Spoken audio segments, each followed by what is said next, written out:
कहानी शुरू होती है जब हम देखते हैं कि गांव वाले अपने घरों में छिपे हुए हैं क्योंकि एक एस रैंक मॉन्स्टर उनके गांव को आतंकित कर रहा है। हमें पता चलता है कि उन्होंने अपनी सारी कमाई एक पार्टी को हायर करने में खर्च कर दी है जिसका नाम है ड्रैगन्स फैंग। यहीं हमें एक लड़का दिखता है जिसका नाम है कर्ट। उसमें किसी भी तरह की कॉम्बैट टैलेंट नहीं है, इसीलिए उसका पार्टी में सिर्फ एक ही काम है, बाकी सबके छोटे मोटे काम करना। वो इंतजार करता है कि उसकी पार्टी उस मॉन्स्टर को हरा दे, लेकिन तभी अचानक वो मॉन्स्टर उसके पीछे आकर उसे हवा में उड़ा देता है। उनकी रेंजर बैंडाना अपनी रोप का इस्तेमाल करके उस मॉन्स्टर को बांधने की कोशिश करती है, लेकिन उसे सीधे दीवार पर पटक देता है। उनकी हीलर मारस दौड़ कर आती है और उसे रिकवर कराती है और बैंडाना फिर से रस्सी लपेटकर उस बीस्ट को रोकने की कोशिश करती है। तभी उनका लीडर गोलोवा अपनी फ्लेमिंग स्वॉर्ड से वॉर करता है और आखिरकार उस मॉन्स्टर को खत्म कर देता है। गांव वाले जश्न मनाते हैं और सब लोग ड्रैगन्स फैंग को हीरोज की पार्टी मानने लगते हैं। लेकिन इसके बाद जब गोलोवा अपनी पार्टी के साथ खाना खा रहा होता है तो वो गांव वालों के दिए खाने की शिकायत करने लगता है और कर्ट को ऑर्डर करता है कि वो उनके लिए खाना बनाए। बैंडाना बताती है कि आज कर्ट का आखिरी दिन है और गोलोवा खुलासा करता है कि उन्होंने तय कर लिया है उसे निकालने का क्योंकि वो बैटल में बेकार है। मारस समझाती है कि एक पार्टी में सिर्फ 4 लोग हो सकते हैं और अगर उन्हें मजबूत बनना है तो कर्ट को हटाकर एक मैच लाना पड़ेगा। कर्ट गिड़गिड़ाकर उनसे रहने की विनती करता है, लेकिन गोलोवा उसे बेकार कहकर बाहर निकाल देता है। कर्ट अकेला सफर करना शुरू करता है, लेकिन जल्दी ही उसे एहसास होता है कि उसके पास पैसे खत्म हो रहे हैं। वो एक वर्क स्टेशन पर पहुंचता है जहां उसकी मुलाकात एक क्लर्क कैसल से होती है।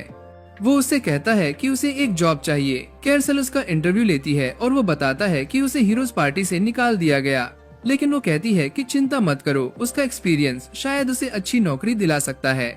फिर वो कहती है कि अब टाइम है एप्टीट्यूड टेस्ट का। वो समझाती है कि एप्टीट्यूड यानी गॉड गिवन टैलेंट्स और ये टेस्ट उसकी हिडन स्किल्स दिखा सकता है।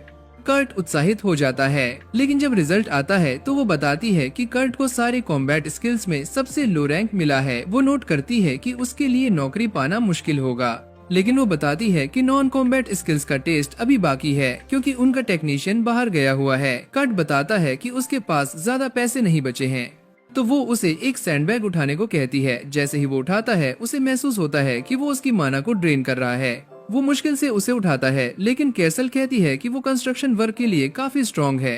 वो पूछती है कि क्या वो फ्रंटियर टाउन की दीवारों की मरम्मत में मदद करना चाहेगा। कर्ट हामी भरता है और वो उसे एक इंट्रोडक्शन लेटर देती है।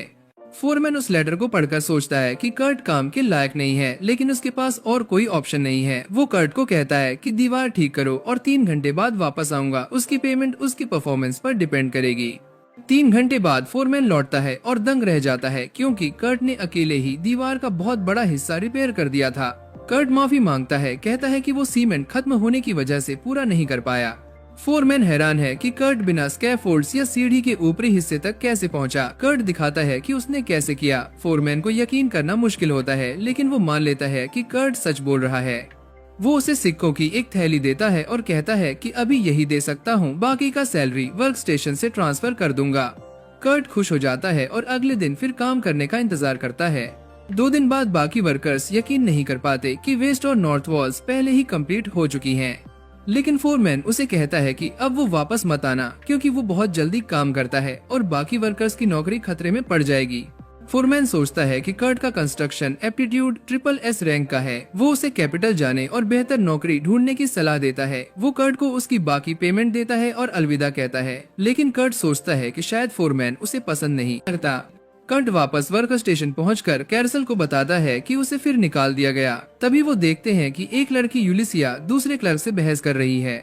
क्लर्क बताता है कि यूलिसिया एक माइनर को हायर करना चाहती है, लेकिन वो सिर्फ तब पेमेंट करना चाहती है जब ऑपरेशन सक्सेसफुल हो।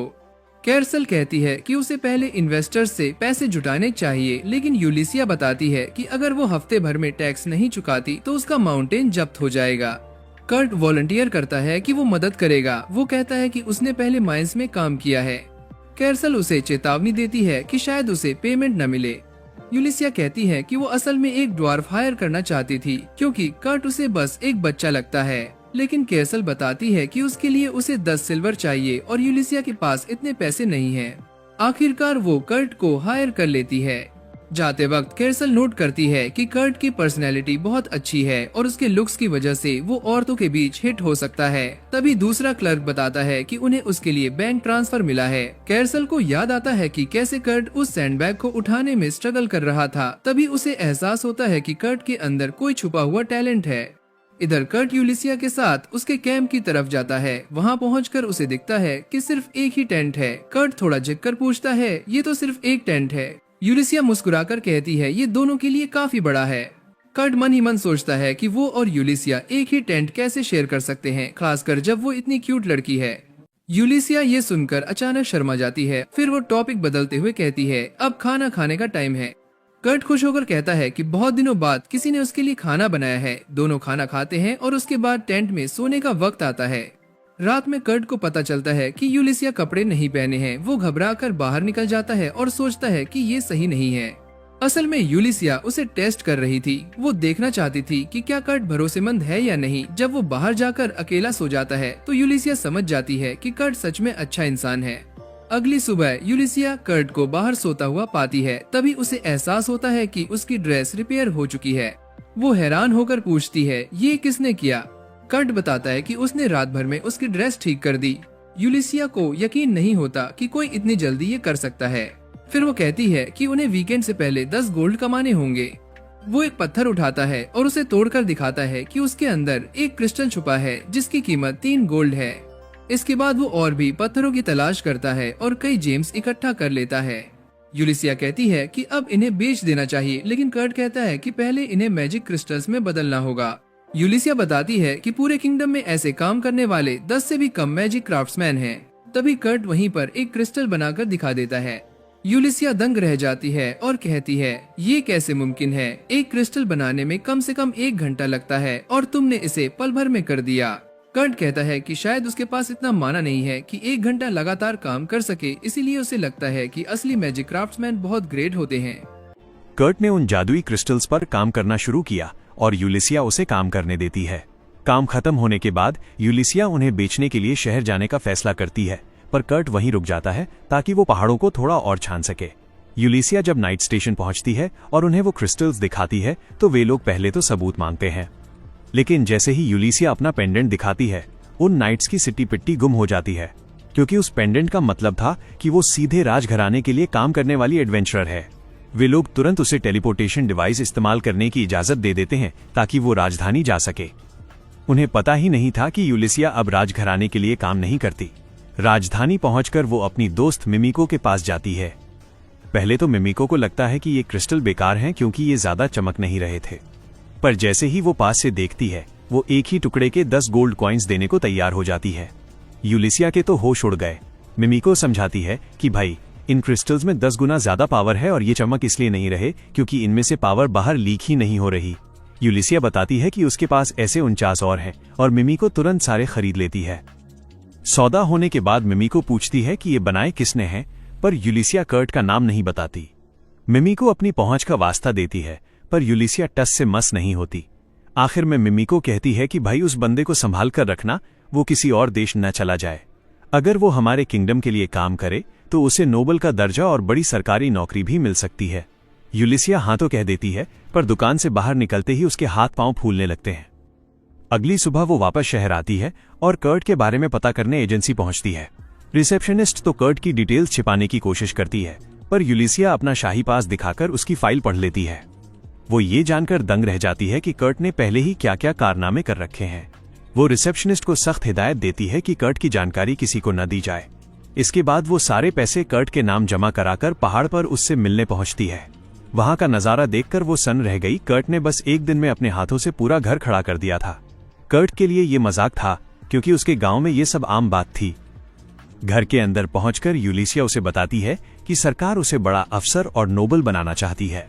कर्ट को यकीन नहीं होता, पर वो साफ मना कर देता है। वो कहता है कि भाई, मुझे दूसरों पर हुक्म चलाना पसंद नहीं और मैं अपनी इस फ्रीलांसिंग वाली लाइफ में बहुत खुश हूँ। यूलिसिया को थोड़ा अजीब लगता है। वो उसे बताती है कि उसने सारे पैसे उसके अकाउंट में डाल दिए हैं और बस अपनी थोड़ी सी फीस काटी है। वो कर्ट से गुजारिश करती है कि वो उसके लिए दोबारा काम करे ताकि वो अपना कमीशन कमा सके। कर्ट बड़े जोश में कहता है कि उसने खुदाई के लिए एक और जबरदस्त जगह ढूंढ ली है। यूलिसिया को लगा कि वो थक गया होगा, पर कर्ट कहता है कि भाई वो 6 घंटे सो लिया है और ये उसके लिए बहुत है। कर्ट को लगा कि शायद यूलिसिया को बुरा लगा कि वो ज्यादा सो गया, क्योंकि पुरानी पार्टी में तो उसे बस 4 घंटे की नींद मिलती थी। कर्ट उसे खुदाई वाली जगह ले जाता है और कहता है कि तुम 50 मीटर से ज्यादा मत खोदना, मैं पुरानी जगह पर जाकर और गहरी खुदाई करता हूँ। कुछ घंटों बाद यूलिसिया को एक बड़ा सा पुखराज टोपाज मिलता है और वो अपनी मेहनत की कमाई देखकर बहुत खुश होती है। फिर वो कर्ट को देखने जाती है और सोचती है कि उसने शायद एक गुफा बना ली होगी, पर भाई कर्ट तो अलग ही लेवल पर था। उसने पहाड़ के अंदर एक पूरी खदान खोद डाली थी और दीवारों पर चमकने वाली काई मॉस लगा दी थी ताकि रोशनी की जरूरत ही न पड़े। यूलिसिया अभी हैरान हो ही रही थी कि कर्ट पत्थरों का एक टोकरा लेकर आता है। वो मायूस होकर कहता है कि उसे बस कुछ बेकार पत्थर मिले हैं और काम की चीज बहुत कम मिली। यूलिसिया मन ही मन खुश होती है कि चलो आज तो ये नॉर्मल लगा, पर जैसे ही कर्ट बताता है कि उन बेकार पत्थरों का नाम मिथ्रिल है, यूलिसिया का दिमाग फट जाता है। कर्ट कहता है कि उसके गांव में लोग इसे कचरा समझकर फेंक देते थे, जबकि यूलिसिया जानती थी कि ये प्लैटिनम और हीरे से भी ज्यादा महंगा है। वो बेचारी हार मानकर जमीन पर बैठ जाती है। फिर वो पूछती है कि वो दूसरी चीज क्या है जिसे वो ढूंढ रहा था। कर्ट उसे ओरिचाल्कम दिखाता है, वही जादुई लोहा जिसे देवताओं का लोहा कहा जाता है। यूलिसिया पूछती है कि ये तुम्हें यहाँ कैसे मिला। कर्ट बड़े आराम से बोलता है, अरे भाई, दुनिया में कहीं भी 7 किलोमीटर गहरा गड्ढा खोद लो, ये ओरिकलम मिल ही जाता है। यूलिसिया अब और हैरान होने की हालत में नहीं थी। उसे समझ आया कि जितनी देर में उसने एक पत्थर ढूंढा, कर्ट 7 किलोमीटर अंदर जाकर वापस भी आ गया। उसी वक्त खदान के दूसरी तरफ से सूरज की रोशनी आती है और उसे पता चलता है कि कर्ट ने खुदाई करते करते पूरे पहाड़ के आर पार एक सुरंग ही बना दी है। पर अब उसे कर्ट के कारनामे नॉर्मल लगने लगे थे। उसे लगा कि ये सुरंग शहर और गांव के बीच का रास्ता छोटा कर देगी, जिससे वो व्यापारियों से टैक्स वसूल कर अपना खर्चा निकाल सकती है। कुछ दिनों बाद कर्ट शहर जाता है, जहां उसे अपनी पुरानी पार्टी की मेंबर बंडाना मिलती है। कर्ट उसे देखकर खुश हो जाता है, पर बंडाना बताती है कि उसने पार्टी छोड़ दी है। कर्ट के जाने के बाद पार्टी का बुरा हाल हो गया था और लीडर पागलों जैसी हरकतें कर रहा था।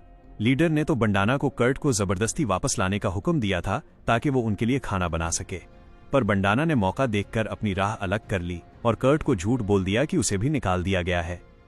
कर्ट को बुरा लगता है कि उसके जैसा बंदा अब कभी उस टीम में वापस नहीं जा पाएगा। बंडाना बात पलटते हुए कहती है कि वो भी अब कर्ट की तरह फ्रीलांसर है और उसे एक दोस्त की मदद चाहिए। वो कर्ट को राज्य के एक बड़े कारीगर मास्टर क्राफ्ट्समैन के पास भेज देती है। कर्ट जब वहां पहुंचता है तो एक प्यारी सी एल्फ मिशेल दरवाजा खोलती है। कर्ट को लगा कि शायद यही वो मास्टर है, पर वो बस एक असिस्टेंट थी। जैसे ही कर्ट अंदर जाता है, उसे वहां ऐसी बदबू आती है जैसे किसी बैचलर के कमरे में हो। पूरा घर गंदगी से भरा पड़ा था। मिशेल बताती है कि उसे घर साफ करने के लिए मदद चाहिए। कर्ट समझ जाता है कि उसे यहाँ बस साफ सफाई के लिए बुलाया गया है। वो अपना सामान निकालता है और बस 30 मिनट में पूरी किचन को शीशे जैसा चमका देता है। फिर वो मिशेल को ढूंढते हुए एक कमरे का दरवाजा खटखटाता है और अंदर चला जाता है, जहां एक लड़की कपड़े बदल रही थी। कर्ट घबरा जाता है, पर वो लड़की एकदम बेफिक्र थी। कर्ट नोटिस करता है कि उसके पेट पर एक अजीब सा श्राप, कर्स मार्क है। कर्ट को उस पर दया आती है और वो उसकी हालत देखकर उसके लिए किचन में कुछ हल्का फुल्का खाना बनाने चला जाता है। दूसरी तरफ यूलिसिया वही मिथ्रिल और ओरिकलम लेकर अपनी दोस्त मिमिको के पास पहुंचती है। मिमिको उसे बताती है कि इन पत्थरों की कुल कीमत 50,000 गोल्ड कॉइन से भी ज्यादा है। दोनों इस बात पर सहमत होते हैं कि भाई, ये तो पागलपन वाली रकम है। मिमिको सोचने लगती है कि ऐसा खतरनाक टैलेंटेड बच्चा अब तक दुनिया की नजरों से छिपा कैसे रहा।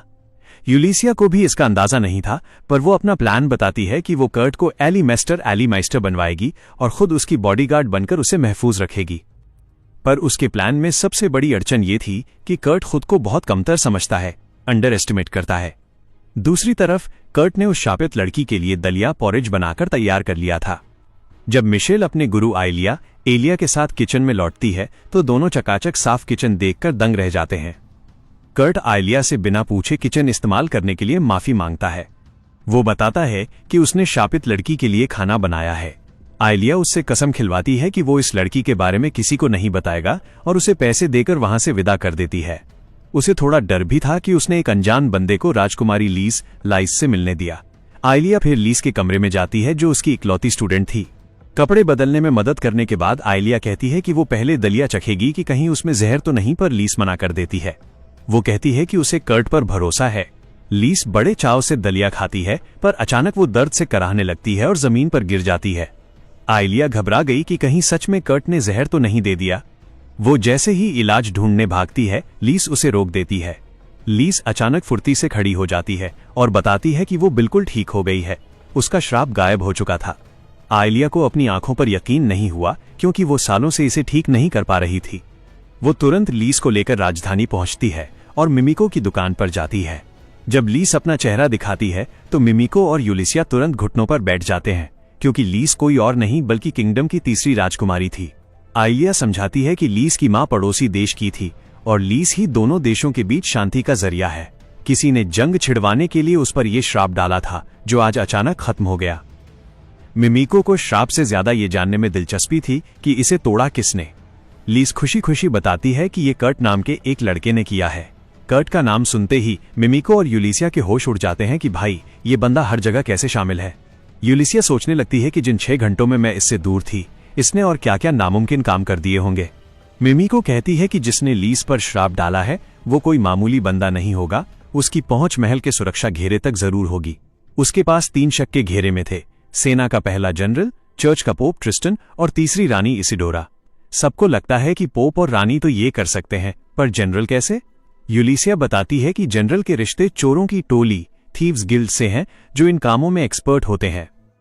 असली गुनहगार को पकड़ने के लिए आइलिया एक प्लान बनाती है। वो कहती है कि हम एक जाल बिछाएंगे। कानून के हिसाब से लीस अब 15 साल की हो गई है और उसे 1 साल की ट्रेनिंग लेनी होगी। आइलिया कहती है कि हम एक नकली वर्कशॉप बनाएंगे और एक नकली एट मास्टर खड़ा करेंगे।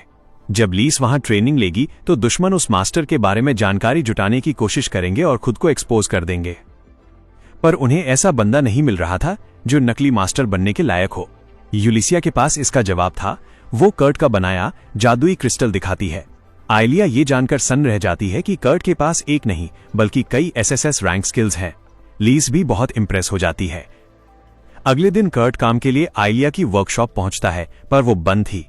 रास्ते में उसे मिशेल मिलती है जो बताती है कि आइलिया कहीं बाहर गई है, इसलिए आज कोई काम नहीं है। कर्ट बेचारा उदास हो जाता है, पर तभी उसके पेट में चूहे कूदने लगते हैं। वो खाना खाने एक ढाबे इन पर जाता है जहां उसे कुछ एडवेंचर्स की बातें सुनाई देती हैं। उनका सामान उठाने वाला बंदा पोर्टर भाग गया था, जिसकी वजह से उनका मिशन रुक गया था। कर्ट को लगता है कि ये नौकरी पाने का अच्छा मौका है। वो उनके पास जाता है, पर एक लड़की उसे देखकर ताना मारती है कि तेरे जैसा दुबला पतला बंदा अपना खुद का वजन नहीं उठा पाएगा। पर टीम का लीडर उसे रोकता है और कहता है कि हमें 200 किलो के गोलेम्स का शिकार करना है, तू इतना वजन नहीं उठा पाएगा। कर्ट हंसते हुए कहता है, भाई 200 किलो तो कुछ भी नहीं है, और अपनी ताकत दिखाने के लिए वो ग्रुप के 2 हट्टे कट्टे आदमियों को एक साथ उठा लेता है, एक समुराई को और दूसरे लोहे का कवच पहने नाइट को। ढाबे में मौजूद सब लोग ये देखकर दंग रह जाते हैं। कर्ट की पावर देखकर वे उसे अपनी टीम का पोर्टर रख लेते हैं।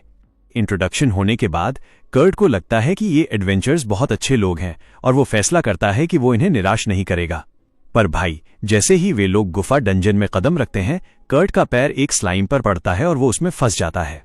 सीना चिल्लाकर कहती है कि इसके बीच कोर पर हमला कर, पर कर्ट इतना फिसड्डी निकला कि उसने खुद को ही चाकू मार लिया। सीना बहुत निराश होती है कि भाई इसे लड़ना बिल्कुल नहीं आता और वो खुद उस स्लाइम को खत्म करती है। कर्ट माफी मांगता है कि मेरी वजह से तुम लोग लेट हो रहे हो, पर वे लोग बड़े प्यार से कहते हैं कि भाई तेरा काम सामान उठाना है और हमारा काम तुझे बचाना, तू टेंशन मत ले। कर्ट की आंखों में आंसू आ जाते हैं क्योंकि उसकी पुरानी पार्टी वाले तो छोटी सी गलती पर भी उसे गालियां देते थे। वे गुफा के अंदर पहुंचते हैं जहां सीना रोशनी के लिए जादुई काई मॉस फैलाती है। तभी कर्ट को गॉब्लिन की पॉटी दिखती है। एडवेंचर्स कहते हैं कि 1-2 गॉब्लिन को तो हम देख लेंगे, पर अगर पूरा झुंड आ गया तो भागना पड़ेगा। तभी एक गॉब्लिन दिखता है। वे उसे मार तो देते हैं, पर मरने से पहले वो शोर मचाकर अपने पूरे खानदान को बुला लेता है। अब चारों तरफ से गॉब्लिन्स की आवाजें आने लगती हैं और भागने का कोई रास्ता नहीं बचता। तभी कर्ट को एक गुप्त रास्ता, सीक्रेट पैसेज दिखता है। जैसे ही वो दरवाजा खोलता है, बाकी दोनों एडवेंचर्स, सामुराई और नाइट, उसे और सीना को अंदर धकेल देते हैं। कर्ट कहता है कि मैं भी लड़ूंगा, पर सीना उसे डांट देती है कि चुप कर, तुझसे एक स्लाइम तो मरा नहीं, तू यहां बस पैर अड़ाएगा। कर्ट को बहुत बुरा लगता है कि उसके लिए 2 लोग अपनी जान दांव पर लगा रहे हैं। सीना और कर्ट आगे बढ़ते हैं, पर जैसे ही सीना कमरे में रोशनी करती है, उसके सामने एक खुखार आयरन ड्रैगन गोलम खड़ा होता है। उसे देखकर सीना के हाथ पांव फूल जाते हैं। दूसरी तरफ यूलिसिया और राजकुमारी लीस कर्ट को ढूंढते हुए उसी गुफा के पास पहुंचती हैं। उन्हें बंडाना से पता चलता है कि कर्ट खतरे में है। लीस अपनी जादुई ताकतों का इस्तेमाल करती है, पर भाई वो अपनी सुनने की शक्ति बढ़ाने के बजाय कर्ट को सूंघने सेंस ऑफ स्मेल लगती है। यूलिसिया ये देखकर हैरान भी थी और उसे थोड़ी जलन भी हो रही थी। तभी उन्हें लड़ाई की आवाज आती है और वे जाकर उन दोनों एडवेंचरर्स को गॉब्लिन से बचा लेती हैं। इधर गुफा के अंदर सीना पूरी तरह टूट चुकी थी, क्योंकि उसे पता था कि इस ड्रैगन गोलेम से जीतना नामुमकिन है। पर कर्ट बड़े आराम से कहता है, अरे भाई डरो मत, हम निकल जाएंगे। सीना को लगता है कि ये पागल हो गया है। कर्ट जैसे ही गोलेम की तरफ बढ़ता है वो उस पर हमला करता है, पर कर्ट पलक झपकते ही उसके ऊपर चढ़ जाता है। अपने छोटे से चाकू के एक ही वार से वो गोलेम की पूंछ काट देता है और दूसरे वार में उसका सिर फोड़ देता है। सीना की तो बोलती ही बंद हो गई। वो पूछती है कि ये तूने क्या किया? कर्ट मासूमियत से बोलता है, भाई हमारे गांव में तो हम ऐसे ही लोहे के गोलेम्स की खुदाई करते थे। तभी यूलिसिया दरवाजा तोड़कर अंदर आती है। सीना उसे हड़बड़ाते हुए बताती है कि कैसे कर्ट ने चुटकियों में ड्रैगन गोलेम्स के परखच्चे उड़ा दिए। यूलिसिया को भी यकीन नहीं होता, पर वो कर्ट को बताती है कि उसके दोस्त सुरक्षित हैं और उसे कर्ट को एक बहुत जरूरी बात बतानी है। यूलिसिया कर्ट को बताती है कि जल्द ही एक नया वर्कशॉप खुलने वाला है और वो वहां बॉडीगार्ड का काम करेगी। वो कर्ट को भी अपने साथ काम करने का ऑफर देती है, क्योंकि आइलिया ने उसके काम की बहुत तारीफ की थी। कर्ट खुश तो होता है, पर उसे लगता है कि उसे एडवेंचरर पार्टी के साथ काम करना चाहिए। लेकिन उसके एडवेंचरर दोस्त उसे समझाते हैं कि भाई ऐसा सुनहरा मौका हाथ से मत जाने दे। यूलिसिया उन एडवेंचर्स को भी काम पर रख लेती है, जिससे सब खुश हो जाते हैं।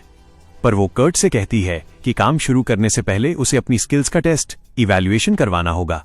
कर्ट मान जाता है और एजेंसी पहुंचता है, जहां राजधानी से खुद मिमिको उसका टेस्ट लेने आई थी। टेस्ट के बाद कर्ट तो अपने दोस्तों के साथ पार्टी करने चला जाता है, पर यूलिसिया मिमिको से रिजल्ट पूछती है। मिमिको बताती है कि उसने कर्ट से झूठ बोला है कि उसकी कुकिंग, सफाई और माइनिंग बी रैंक की है और बाकी सब सी रैंक।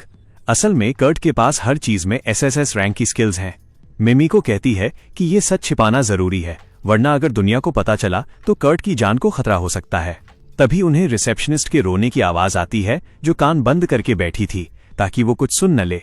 इसके बाद कर्ट और उसकी पूरी टीम एक तेज रफ्तार बग्घी में बैठकर एक दूर दराज के शहर के लिए निकल जाते हैं। कर्ट खिड़की से नाक सटाकर बाहर देख रहा था, जैसे उसे दुनिया की कोई समझ न हो। लीस समझाती है कि जिस शहर वे जा रहे हैं वो कभी मिलिट्री बेस हुआ करता था और राक्षसों डीमंस के इलाके के पास है। ये शहर देश के बाकी हिस्सों से इतना दूर है कि वहां सीधे टेलीपोर्ट भी नहीं किया जा सकता। एडवेंचर्स को यकीन नहीं हो रहा था कि उन्हें इतने बड़े शहर में इतने बड़े मास्टर के साथ काम करने का मौका मिल रहा है। जब वे शहर पहुंचते हैं तो कर्ट को याद आता है कि यहां उसे सिर्फ 3 दिन में काम से निकाल दिया गया था। वो देखता है कि शहर की दीवार अभी भी टूटी हुई है। यूलिसिया उसे झूठ बोलकर बहला देती है कि शायद वे किसी नई तकनीक से इसे बनाएंगे। जब वे वर्कशॉप की जगह पहुंचते हैं तो वहां सिर्फ खाली जमीन थी। यूलिसिया पूछती है कि क्या तुम ये अकेले बना सकते हो? कर्ट घबराते हुए बोलता है, भाई 1 दिन में तो नहीं होगा, पर 3 दिन में पूरा वर्कशॉप खड़ा कर दूंगा। ये सुनकर एडवेंचर्स के होश उड़ जाते हैं, क्योंकि इतना बड़ा काम महीनों का होता है। कर्ट सामान की लिस्ट बनाता है, जिसमें नीलम, एमेथिस्ट और ग्रिफिन के पंख जैसी दुर्लभ चीजें थीं।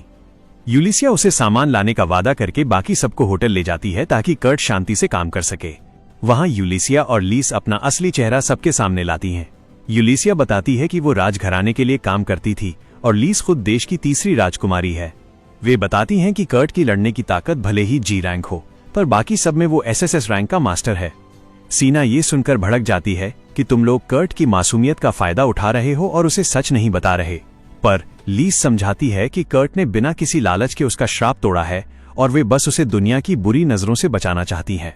अंत में दांजो और केन कर्ट की खातिर उनकी मदद करने को तैयार हो जाते हैं, पर सीना को अभी भी उन पर पूरा भरोसा नहीं था। सीना कर्ट को सच बताने के इरादे से उसके पास जाती है, पर वहां का नजारा देखकर दंग रह जाती है। कर्ट ने बस कुछ ही घंटों में वर्कशॉप का बेसमेंट तैयार कर लिया था। कर्ट कहता है, यार मैं बहुत धीरे काम कर रहा हूं, हमारे गांव में तो लोग 1 दिन में दर्जनों घर बना लेते हैं। सीना उससे पूछती है कि क्या उसे इतना सारा काम थोपे जाने से नफरत नहीं है। कर्ट कहता है, अरे नहीं भाई, मुझे तो ये बहुत पसंद है।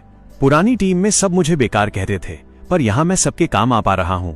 सीना को समझ आता है कि कर्ट वाकई में बहुत भोला है और वो भी उसे प्रोटेक्ट करने का फैसला कर लेती है। दूसरी तरफ दांजो को अपनी पुरानी दोस्त बंडाना से पता चलता है कि उनके पिछले मिशन में जो पोर्टर भाग गया था वो असल में एक अपराधी था, जिसे उनके दुश्मनों ने उन्हें मरवाने के लिए भेजा था। दांजो उस गद्दार पोर्टर को एक बार में जाकर धर दबोचता है जहां वो अपनी कामयाबी का जश्न मना रहा था। वो गद्दार दांजो की पूरी पार्टी के जिंदा बचने और राजकुमारी के साथ काम मिलने की बात सुनकर उन्हें और भी ज्यादा बर्बाद करने का प्लान बना रहा था। पर जैसे ही उसकी नजर अपने पीछे बैठे दांजो पर पड़ती है, उसकी हवा टाइट हो जाती है और वो वहां से दुम दबाकर भागता है। वो भागते भागते एक तार से टकराकर गिर जाता है और दांजो उसे आसानी से पकड़ लेता है। वो गद्दार डर के मारे पैंट गीली कर देता है और रहम की भीख मांगने लगता है। दांजो उसे जान से नहीं मारता, बस एक आखिरी चेतावनी देकर छोड़ देता है कि दोबारा उसके दोस्तों के पास न भटके। अंधेरे में छिपी बंडाना ये देखकर निराश हो जाती है, क्योंकि वो चाहती थी कि दांजो उसका काम तमाम कर दे। पर जैसे ही वो खुद उसे निपटाने वाली होती है, मिमिको के 2 जासूस आकर उस गद्दार को उठा ले जाते हैं। बंडाना को तभी उसके मास्टर का मैसेज मिलता है कि अब उसे कर्ट के गांव जाकर छानबीन करनी है। इधर 3 दिन बीत चुके थे और जब सब लोग कर्ट का बनाया वर्कशॉप देखने पहुंचते हैं तो सबकी आंखें फटी की फटी रह जाती हैं। वो वर्कशॉप कम और महल ज्यादा लग रहा था। गार्डन में फलों से लदे पेड़ थे और अंदर का नजारा तो और भी आलीशान था। कर्ट ने एक ऐसी मशीन बनाई थी जिससे जितना चाहो पानी निकल सकता था। कर्ट ने समझाया कि उसने उन कीमती पत्थरों को मैजिक क्रिस्टल में बदल दिया है, जिससे पूरे साल घर में पानी, रोशनी और हीटिंग की कोई कमी नहीं होगी। उसने सबके लिए अलग कमरे और माइस्टर के लिए एक वीआईपी ऑफिस भी बनाया था।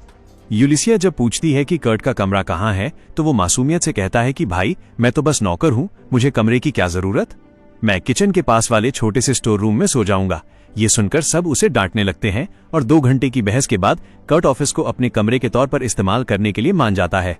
यूलिसिया उसे सुरक्षा के लिए श्राप से बचाने वाला घेरा, एंटी कर्स बैरियर बनाने को कहती है, पर कर्ट कहता है कि उसे ये नहीं आता। मजबूरन यूलिसिया खुद पूरे घर में पुराने जमाने के जादुई घेरे, वार्डिंग सर्कल्स बना देती है। अगली सुबह कर्ट उन घेरों को देख लेता है और उसे लगता है कि किसी ने दीवार पर गंदगी ग्राफिटी कर दी है। यूलिसिया उसे रोकने भागती है, पर तब तक कर्ट रगड़ रगड़ कर सारे जादुई घेरे साफ कर चुका था। यूलिसिया को टेंशन होने लगती है कि अब राजकुमारी की रक्षा कैसे होगी, पर कुछ दिनों तक कोई हमला नहीं होता। उसे लगता है कि शायद कर्ट के हाथ का खाना ही राजकुमारी को हर श्राप से बचा रहा है। मिमिको शहर आ जाती है और अपने जासूसों का जाल बिछा देती है। कर्ट एक शानदार केक बनाता है जिसे खाकर यूलिसिया और लीज दीवानी हो जाती हैं। कर्ट बताता है कि ये चावल के आटे से बना है। लीज कहती है कि भाई, तेरे चावल के दलिया ने ही मेरा श्राप तोड़ा था, जब भी मुझ पर कोई जादू हो तू बस वही खिला देना। पर कर्ट बड़े यकीन से कहता है कि अब तुम पर कभी कोई श्राप काम नहीं करेगा। यूलिसिया हैरान होकर पूछती है कि तू इतना पक्का कैसे है। तब कर्ट असली बात बताता है, भाई, घर के अंदर घेरा बनाना मुश्किल था, इसलिए मैंने पूरे घर को ही एक ऐसा बैरियर बना दिया है जो हर श्राप को रोक देगा।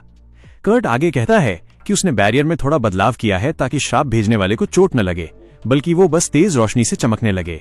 तभी शहर की दीवारों पर जनरल अल्रेड और उनका असिस्टेंट गश्त लगा रहे थे, क्योंकि चारों तरफ गहरा कोहरा छाया था। जनरल को कुछ बुरा होने का एहसास हो रहा था। दूसरी तरफ मिमिको और यूलिसिया को एक श्राप देने वाला बंदा मिलता है जो मरने के बाद भी कर्ट के जादू की वजह से चमक रहा था। आइलिया कहती है कि अगर कर्ट मदद करे तो हम दुश्मनों को एक दिन में पकड़ सकते हैं, पर यूलिसिया उसे खतरे में नहीं डालना चाहती थी। अचानक शहर का अलार्म बजने लगता है। कंकालो स्केलेटन्स की एक बहुत बड़ी सेना शहर की दीवारों की तरफ बढ़ रही थी। जनरल और सैनिक लड़ने को तैयार होते हैं, पर तभी एक अजीब चीज होती है। वे सारे कंकाल दीवार के अंदर चलते चले जाते हैं और गायब हो जाते हैं। सब इस बात से हैरान थे कि आखिर हो क्या रहा है, और यूलिसिया को भी अपने जासूसों से पल पल की खबर मिल रही थी। यूलिसिया को अचानक समझ आया कि ये मॉन्स्टर्स शहर की दीवार के पश्चिमी हिस्से से टकराते ही गायब हो रहे हैं, वही हिस्सा जिसे कर्ट ने रिपेयर किया था। देखते ही देखते मॉन्स्टर्स की पहली लहर दीवार में समा गई, पर अभी और भी आने वाले थे। इस हमले के पीछे मार्लस का हाथ था, जो कर्ट की पुरानी पार्टी की हीलर थी। उसे चर्च के बिशप ने निकाल दिया था क्योंकि पार्टी लीडर जेल जा चुका था।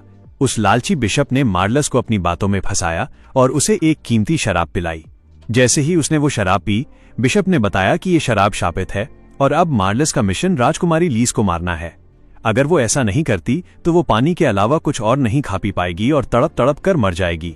मार्लस बेचारी मजबूर थी और उसे लगा कि शायद यही भगवान की मर्जी है। उसे ये नहीं पता था कि बिशप ने राक्षसों डीमन से हाथ मिला लिया है। अगले दिन यूलिसिया कर्ट और लीज को बताती है कि खंडहरों से कंकालों की सेना आ रही है। कर्ट बड़े आराम से कहता है, अरे भाई, ये तो हमारे गांव में आम बात है कि कंकाल दीवार को छूते ही साफ प्यूरिफाई हो जाते हैं। यूलिसिया को अब कर्ट की बातों पर अचरज नहीं होता था, पर उसे ये फिक्र थी कि कर्ट ने सिर्फ 1/3 दीवार ही ठीक की है, बाकी दीवार अभी भी कमजोर है। यूलिसिया एक प्लान बनाती है और कर्ट लीस को घर के अंदर रहने को कहती है। वो कर्ट के बनाए जादुई क्रिस्टल्स उठाती है और मिमिको व आइलिया को लेकर नाइट्स के ठिकाने पहुंचती है। वहां जनरल ऑलरेड रणनीति बना रहा था। यूलिसिया उसे कहती है कि तुम लोग मॉन्स्टर्स को उलझाए रखो, मैं सीधे खंडहरों में जाकर इस मुसीबत की जड़ खत्म कर दूंगी। ऑलरेड को यह खतरनाक लगा, पर यूलिसिया के जादुई क्रिस्टल्स देखकर वो भी साथ चलने को तैयार हो गया। जैसे ही वे शहर के गेट पर पहुंचे, सामने मुर्दों अनडेड मॉन्स्टर्स की फौज खड़ी थी। यूलिसिया सबको आंखें बंद करने को कहती है और एक क्रिस्टल उनकी तरफ फेंकती है। क्रिस्टल के टकराते ही इतनी तेज रोशनी हुई कि सारे मॉन्स्टर्स पल भर में भस्म हो गए। यूलिसिया खुद दंग थी कि कर्ट का बनाया ये आइटम इतना पावरफुल है। इधर वर्कशॉप में कर्ट सोच रहा था कि वो अपने दोस्तों की मदद कैसे करे। उसे अपने गांव के लोहार की याद आई और उसने खुद एक छोटी तलवार शॉर्ट सॉर्ड बनाई, पर वो अपने काम से खुश नहीं था। तभी लीस वहां आती है और उस तलवार को देखने लगती है। कर्ट कहता है कि ये उतनी अच्छी नहीं बनी, पर अगर तुम इसे सिर के ऊपर उठाओगी तो इसका जादू काम करेगा। कर्ट उसे वो तलवार तोहफे में दे देता है। कर्ट को लग रहा था कि लीस अंदर से डरी हुई है, इसलिए वो उससे सीधा पूछता है कि क्या कोई तुम्हारी जान के पीछे पड़ा है।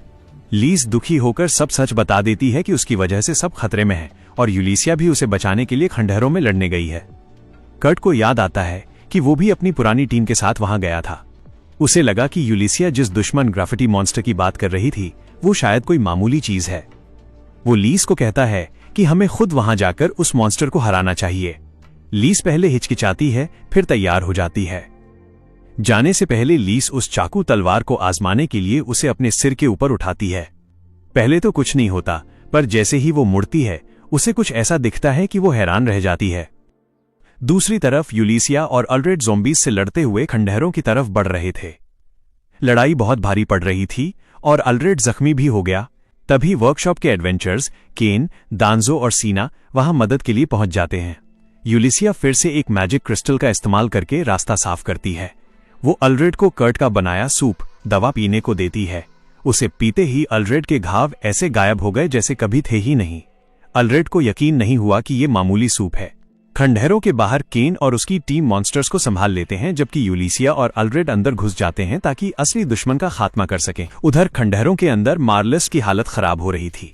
उसे समझ आ गया था कि अगर उस राक्षस डीमन ने उसकी शक्ति का इस्तेमाल करके मॉन्स्टर्स की 2 और लहरें भेजी तो उसकी जान निकल जाएगी।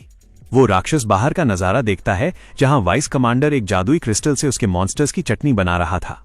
राक्षस और मार्लस दोनों हैरान थे कि भाई ये कैसा क्रिस्टल है जो इतना खतरनाक है। राक्षस तय करता है कि वो खुद जाकर मेहमानों यूलिसिया और ऑलरेड का स्वागत करेगा। यूलिसिया और ऑलरेड खंडहरों के बीचों बीच पहुंचते हैं जहां से मॉन्स्टर्स निकल रहे थे। यूलिसिया एक क्रिस्टल फेंकती है जिससे वहां मौजूद मॉन्स्टर्स तो गायब हो जाते हैं, पर जड़ अभी भी बाकी थी। तभी वो राक्षस सामने आता है। यूलिसिया उस पर हमला करती है, पर वो राक्षस हंसते हुए कहता है कि भाई मेरे पास तो अनगिनत जाने हैं, तुम मुझे नहीं मार सकते। ऑलरेड भी उस पर वार करता है, पर राक्षस के घाव तुरंत भर जाते हैं। वो उन्हें नीचा दिखाने के लिए शहर पर होने वाले हमलों का नजारा दिखाता है, पर ऑलरेड साफ कह देता है कि उसके सैनिक आखिरी दम तक लड़ेंगे। राक्षस अपनी शेखी बघार रहा था कि तभी यूलिसिया और ऑलरेड ने मिलकर उसकी गर्दन काट दी, पर उसने अपनी गर्दन लेगो के खिलौने की तरह वापस जोड़ ली। यूलिसिया अब सच में डरने लगी थी कि अगर ये नहीं मरा तो शहर के मासूम लोग मारे जाएंगे। दूसरी तरफ मार्लस भूखी प्यासी उस जादुई घेरे मैजिक सर्कल पर पड़ी अपनी मौत का इंतजार कर रही थी। उसे कर्ट के हाथ के खाने की याद आ रही थी। तभी उसे कर्ट की आवाज सुनाई दी। उसे लगा वो सपना देख रही है, पर अगले ही पल कर्ट जमीन फाड़कर अंदर घुस आया। कर्ट को वहां देखकर मार्लस दंग रह गई। कर्ट के साथ राजकुमारी लीस भी थी। कर्ट ने जब मार्लस को उस अजीब घेरे पर पड़ा देखा तो उसे लगा कि शायद काम से निकाले जाने के गम में मार्लस पागल हो गई है और यहाँ वहां दीवारों पर गंदगी ग्राफिटी बना रही है। लीस को सब समझ आ गया कि असली विलन बिशप ट्रिस्टन है। कर्ट मार्लस को डांटने लगा कि भाई ये दीवारों पर क्या कचरा बना रखा है। लीस कर्ट की इस मासूमियत पर मुस्कुरा दी। कर्ट पूछता है कि यूलिसिया कहाँ है, क्योंकि उसे ये सब साफ करना चाहिए। मार्लस बताती है कि वो ऊपर लड़ रही है। कर्ट लीस को वहीं रुकने को कहता है, पर लीस कहती है कि वो कर्ट के दिए चाकू के साथ सुरक्षित है और ऊपर यूलिसिया की मदद करने चली जाती है। मार्लस को लगा कि कर्ट ने लीस को मौत के मुंह में भेज दिया है, पर तभी कर्ट अपना पोछा मॉप निकालता है और एक ही झटके में उस जादुई घेरे को पोंछकर साफ कर देता है। घेरा टूटते ही ऊपर लड़ रहा राक्षस कमजोर पड़ जाता है और यूलिसिया समझ जाती है कि अब ये अमर नहीं रहा। तभी लीस वहां पहुंचती है और राक्षस अचानक उसके दिल पर वार कर देता है। यूलिसिया चिल्ला उठती है, पर तभी एक चमत्कार होता है। लीस का शरीर रोशनी की तितलियों में बदल जाता है। वो एक भ्रम इल्यूजन था। असली लीस पीछे खड़ी थी। उसने बताया कि कर्ट के दिए चाकू में परफेक्ट इल्यूजन बनाने की ताकत है जो किसी को भी चकमा दे सकती है। लीस मौका पाकर उस जादुई क्रिस्टल को तोड़ देती है और राक्षस दर्द से चिल्लाते हुए भस्म हो जाता है। राक्षस के मरते ही सारे मॉन्स्टर्स गायब हो जाते हैं। यूलिसिया पहले तो लीस पर गुस्सा होती है कि वो खतरे में क्यों आई, फिर उसे गले लगा लेती है। जनरल अल्रेड भी राजकुमारी का शुक्रिया अदा करता है और इनाम में ढेर सारी दारू और पार्टी की मांग करता है। नीचे बेसमेंट में जैसे ही कर्ट सफाई खत्म करता है, मार्लस के पेट से गुड़गुड़ की आवाज आती है। कर्ट उसे अपने बनाए राइस बॉल्स खाने को देता है। मार्लस को लगा कि श्राप की वजह से वो उसे खा नहीं पाएगी, पर जैसे ही वो पहला निवाला लेती है, उसे वो दुनिया की सबसे स्वादिष्ट चीज लगती है और उसका श्राप भी चुटकियों में गायब हो जाता है। मार्लस की आंखों में आंसू आ जाते हैं। उसे समझ आता है कि कर्ट ही वो बंदा था जो अपनी अनजानी ताकतों से उनकी पुरानी पार्टी को हमेशा बचाकर रखता था और उन लोगों ने उसकी कद्र नहीं की। मार्लस पछतावे के मारे रोने लगती है और कर्ट से माफी मांगती है। कर्ट बड़े दिल से उसे माफ कर देता है और कहता है कि भाई, तूने अपनी गलती सीख ली, वही काफी है। तभी यूलिसिया और लीज वहां पहुंचती हैं, पर उनके बोलने से पहले ही मिमिको के जासूस गड्ढे से बाहर निकलते हैं और मार्लस को गिरफ्तार कर लेते हैं। मार्लस को उम्मीद थी कि कर्ट उसे बचाएगा, पर कर्ट बस इतना वादा करता है कि भाई, जब तू जेल में होगी तो मैं तेरा पसंदीदा ब्रेड लेकर आऊंगा। यूलिसिया को यकीन नहीं हो रहा था कि इन दो बुद्धुओं कर्ट और लीस ने उसकी जान बचाई है। उसी रात शहर में सारे नाइट्स के लिए एक शानदार दावत रखी गई। कर्ट थोड़ा नर्वस था क्योंकि सब लोग एकदम चुपचाप बस खाना ठूस रहे थे। उसे लगा खाना अच्छा नहीं बना, पर जनरल ऑलरेड ने बताया कि भाई, खाना इतना लजीज है कि किसी का बोलने का मन ही नहीं कर रहा। कर्ट को जब पता चला कि जिसे वो कंस्ट्रक्शन साइट का सुपरवाइजर समझ रहा था वो असल में शहर का जनरल है, तो उसके होश उड़ गए। ऑलरेड शहर की तारीफ सुनकर खुश होता है, पर तभी उसका असिस्टेंट आकर पोल खोल देता है कि जनरल साहब को कागजी काम, एडमिन वर्क बिल्कुल नहीं आता। तभी आतिशबाजी, फायरवर्क्स शुरू होती है और सबको पता चलता है कि ये भी कर्ट ने ही बनाई है। जनरल और उसके साथी ये देखकर दंग रह गए कि खाना खाते ही उनकी लड़ाई के सारे घाव भर गए। कर्ट मासूमियत से पूछता है, भाई, इसमें हैरान होने वाली क्या बात है? अच्छा, खाना खाने के बाद घाव तो भर ही जाते हैं, ये तो सबको पता है। इसके बाद कर्ट और बाकी लोग एक पास के गांव के लिए निकलते हैं। रास्ते में कर्ट को नींद आ जाती है और उसे अपने बचपन का सपना आता है। 10 साल पहले अपने गांव में वो एक ड्रैगन लड़की हिल्डा से मिला था जो एक व्यापारी की बेटी थी। हिल्डा ने पहले तो उससे बात नहीं की क्योंकि उसके बाप ने कहा था कि इस गांव के लोग अजीब वियर्डोस होते हैं, पर फिर वो कर्ट से चोरी छिपे बात करने लगी। वे दोनों अच्छे दोस्त बन गए। एक दिन कर्ट उसे पहाड़ों में इंद्रधनुषी फूल दिखाने ले गया जहां हिल्डा ने गलती से जहरीली बेरी खा ली। कर्ट ने अपनी स्किल से दवा बनाई और उसे बचाने के लिए किस करके दवा पिलाई। जैसे ही सपना इस मोड़ पर पहुंचा, यूलिसिया ने उसे जगा दिया। गांव पहुंचकर पता चला कि वहां पानी की बहुत किल्लत है। फसलें सूख रही हैं और पीने को भी पानी नहीं है। यूलिसिया पास के गांव से पानी मांगने जाती है, पर वहां का हाल भी वैसा ही था। पानी का रिजर्व सूख चुका था। यूलिसिया बेचारी गांव वालों को ढांढस बंधा ही रही थी कि तभी खबर आई कि पहाड़ी के ऊपर कुछ इमरजेंसी हो गई है। यूलिसिया भागकर ऊपर पहुंची तो देखा वहां एक विशाल झील बन चुकी है। उसे समझ आ गया कि ये कर्ट का ही काम है। कर्ट हंसते हुए बोला, अरे, मैं यहाँ पक्षियों की देखभाल कर रहा था। उन्हें प्यासा देखकर मैंने बस थोड़ा सा जमीनी पानी, ग्राउंड वाटर बाहर निकाल दिया। दोनों गांवों के मुखिया कर्ट और यूलिसिया के पैरों में गिर पड़े। कर्ट को लगा कि यूलिसिया कितनी महान है। उसने उतनी ही देर में पानी की समस्या हल कर दी जितनी देर में कर्ट ने बस एक कुआं खोदा था। वापस लौटते हुए गांव वालों ने उन्हें ढेर सारे अंडे तोहफे में दिए। इधर राजकुमारी लीस एक बड़े रईस नोबल महारानी टियोन शीशेन के घर दावत पर जाती है। ये टियोन बंदा देखने में एकदम जबादहट जैसा था। वो राजकुमारी को अपनी बातों में फंसाकर अपनी ताकत बढ़ाना चाहता था, पर लीस भी कच्ची खिलाड़ी नहीं थी। वो वहां राजकुमारी बनकर नहीं बल्कि अपने एटर मास्टर की प्रतिनिधि बनकर गई थी।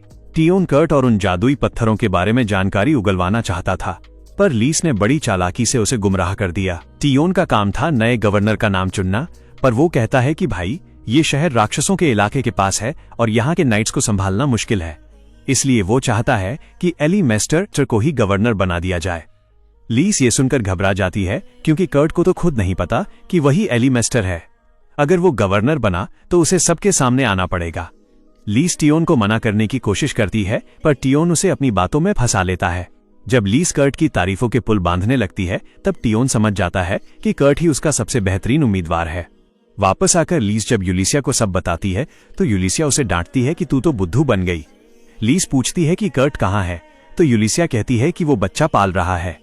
लीस को लगा कर्ट का कोई असली बच्चा है और वो उसे अपनाने को भी तैयार हो जाती है, पर यूलिसिया बताती है कि भाई वो जो अंडे गांव से मिले थे उनमें से एक में से बच्चा निकला है। तभी कर्ट चिल्लाता है कि अंडा फूट गया। दूसरी तरफ मिमी को अपनी जासूसी रिपोर्ट पढ़कर पागल हो रही थी। उसे पता चलता है कि जिस बिशप ने राक्षसों से हाथ मिलाया था उसका मर्डर हो चुका है, यानी कोई और बड़ा खिलाड़ी पीछे से गोटियां खेल रहा है।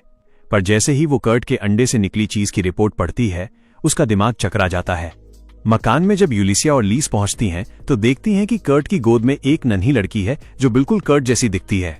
कर्ट कहता है कि ये अंडे में से निकली है। यूलिसिया उसे समझाती है कि भाई इंसान अंडों से पैदा नहीं होते, ये पक्का कोई मॉन्स्टर है जिसने कर्ट को फंसाने के लिए उसका रूप ले लिया है। यूलिसिया उस बच्ची को दूर ले जाने लगती है, पर तभी वो बच्ची यूलिसिया को मम्मी बुला देती है। भाई यूलिसिया तो वहीं पिघल गई। वो कर्ट के साथ शादीशुदा जिंदगी के सपने देखने लगती है। फिर लीस उसे गोद लेती है तो बच्ची उसे भी मम्मी कह देती है। आखिर में सब मान जाते हैं कि ये बच्ची बुरी नहीं है।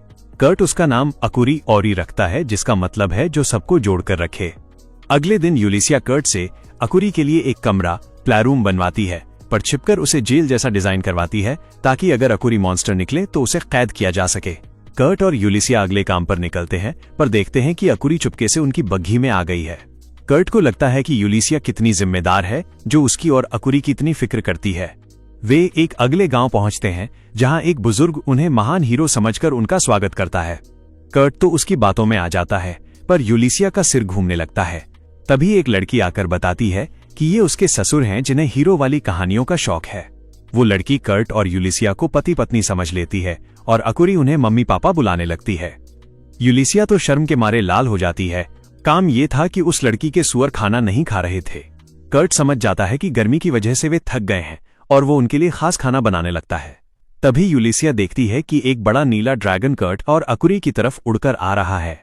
वो कर्ट को बचाने दौड़ती है, पर कर्ट कहता है, अरे भाई शांत हो जाओ, गांवों में ये आम बात है कि जब कोई जानवरों का खाना बनाता है तो ड्रैगन भी अपना हिस्सा मांगने आ जाते हैं। तभी यूलिसिया को खून की महक आती है। वो पास जाकर देखती है कि मिमीको का एक जासूस जख्मी पड़ा है। झाड़ियों में कोई छिपा था। यूलिसिया उस पर हमला करती है। कर्ट भी वहां पहुंच जाता है। झाड़ियों में से एक राक्षसी औरत डीमन वुमन निकलती है जो देखने में एकदम खतरनाक थी। कर्ट को लगा वो ड्रैगन का शिकार करने आई है, पर यूलिसिया जानती थी कि ये उससे भी कहीं ज्यादा खतरनाक बला है। यूलिसिया एक बार फिर कर्ट को भागने के लिए कहती है और इससे पहले कि कर्ट कुछ बोल पाता वो नन्हा ड्रैगन कर्ट का कॉलर पकड़कर उसे उड़ा ले जाता है। यूलिसिया को इस बात पर हैरानी नहीं हुई कि कर्ट ने ड्रैगन को पालतू बना लिया, क्योंकि कर्ट के लिए ये सब बाएं हाथ का खेल था। पर सामने खड़ी राक्षसी औरत ने यूलिसिया पर हमला कर दिया और उसे जोरदार लात मारी। यूलिसिया समझ गई कि ये औरत उसके बस की बात नहीं है। यूलिसिया अपनी जान बचाने के लिए एक रेक, खेती का औजार का सहारा लेती है और उस औरत से पूछती है कि वो किसके पीछे है, ड्रैगन के या अकुरी के। पर वो औरत चुप रहती है और कहती है कि भाई ये सब जानने का कोई फायदा नहीं, क्योंकि तू अब मरने वाली है। वो यूलिसिया को निहत्था कर देती है और उसे खत्म करने ही वाली होती है कि यूलिसिया एक जादुई क्रिस्टल उसकी तरफ फेंकती है। एक जबरदस्त धमाका होता है और यूलिसिया को लगता है कि काम तमाम हो गया। पर भाई वो राक्षसी औरत जमीन फाड़कर बाहर निकल आती है और अब उसके सींग साफ दिख रहे थे। यूलिसिया की उम्मीद टूट जाती है। उसे समझ आता है कि ये दुश्मन शहर पर हुए हमले के वक्त से ही उन पर नजर रखे हुए था। यूलिसिया बस ये दुआ करती है कि कर्ट सुरक्षित वर्कशॉप पहुंच जाए। तभी अचानक आसमान से कर्ट चिल्लाता हुआ आता है। वो ड्रैगन पर बैठकर उसे बचाने आया था, पर भाई वो पेड़ से टकराकर नीचे गिर जाता है। यूलिसिया उसे डांटती है कि तू वापस क्यों आया। कर्ट कहता है, भाई मैं भाग तो जाता पर तेरे बिना नहीं जा सकता। तभी वहां बहुत सारे सुअर भागते हुए आते हैं और कर्ट यूलिसिया एक सुअर पर सवार होकर भागने लगते हैं। कर्ट बड़े फिल्मी अंदाज में बोलता है कि एक मर्द को अपनी खास औरत को बचाने के लिए जान की बाजी लगा देनी चाहिए। यूलिसिया ये सुनकर फिर से कर्ट के प्यार में पागल हो जाती है, भले ही उसे पता था कि कर्ट ने ये बात दोस्ती में कही है। तभी वो राक्षसी औरत एक आग का गोला फायरबॉल फेंकती है जिससे सुअर गिर जाते हैं। यूलिसिया कर्ट का चाकू उधार लेती है और खुद को कुर्बान करने के लिए तैयार हो जाती है। वो आग के गोले को काटने की कोशिश करती है, पर उसे लगता है कि आज तो वो जिंदा जल जाएगी। तभी अचानक अकुरी कहीं से टेलीपोर्ट होकर यूलिसिया के सिर पर आ गिरती है और उसे गले लगा लेती है। अकुरी को देखते ही वो राक्षसी औरत घबरा जाती है और अपना हमला खुद ही रोक देती है। वो खून की उल्टी करती है और वहां से भागने लगती है, जबकि यूलिसिया चोटों की वजह से बेहोश होने लगती है। कर्ट उसे दवा देता है और यूलिसिया तुरंत ठीक हो जाती है। यूलिसिया हैरान थी कि अकुरी वहां अचानक कैसे आई। कर्ट बताता है कि वो टेलीपोर्ट हुई है। ये सुनकर यूलिसिया के होश उड़ गए, क्योंकि दुनिया का बड़े से बड़ा जादूगर भी ऐसा नहीं कर सकता था। खैर, कर्ट उन सुअरों को भी जादुई तरीके से ठीक कर देता है और क्लाइंट खुश हो जाती है।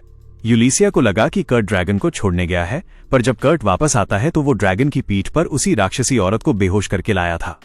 यूलिसिया का दिमाग चकरा गया। कर्ट ने बताया कि उसने देखा कि वो औरत बुरी तरह जख्मी है, तो उसने उसकी मदद की।